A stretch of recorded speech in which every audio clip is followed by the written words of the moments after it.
आजचा नवरात्रीचा कलर होता येल्लो आणि आजकाल ना रुहीला सुद्धा कळायला लागले की रोज एक कलर असतो, म्हणून आज आम्ही फुलांची पण येल्लो कलरची माळ घातली होती. येल्लो रे, आज तू मला काय खायला देणार आहे? येल्लो येल्लो काय असतं? भात नाही, आंबा असतो. पण आता आंब्याचं सीझन नाहीये ना, मग काय खायचं आपण? हे येल्लो. मग आपण वरण भात खाऊया. येल्लो येल्लो. आपण कोणत्या देवीचं बुक वाचणार आहे? लक्ष्मी. हा, चला आता लक्ष्मीचं बुक वाचू.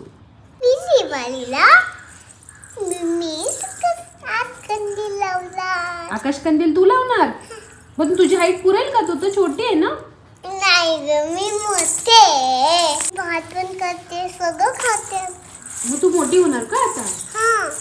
तुला रुहीची अशी जेवताना बडबड चालूच असते आणि त्यानंतर तिने मला सांगितलं की आई मला नेल पेंट लाव.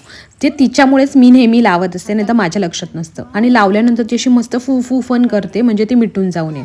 नंतर आम्ही गेलो होतो खाली, तर ती आजकाल शेकी शेकी एक नंबरवर डान्स करते आणि त्याच्या स्टेप्स पण तिला माहिती झाले आहेत.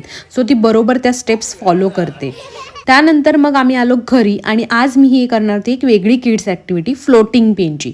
सो मस्त त्या एक स्पूनवर त्या फ्लोटिंग पेननी काही ड्रॉ करायचं आणि पाण्यात ते फ्लोट करायचं. सो रुहीला पण खूप मज्जा येत होती आणि वेगवेगळे शेपमध्ये आम्ही काय काय करत होतो. लहान मुलांसोबत करण्यासाठी ही ॲक्टिव्हिटी खरंच बेस्ट आहे. जर लहान मुलं असतील घरी तर नक्की ही ॲक्टिव्हिटी ट्राय करून बघा. सो असा गेला काहीसा आमचा दिवस. भेटूया नेक्स्ट व्हिडिओमध्ये. बाय.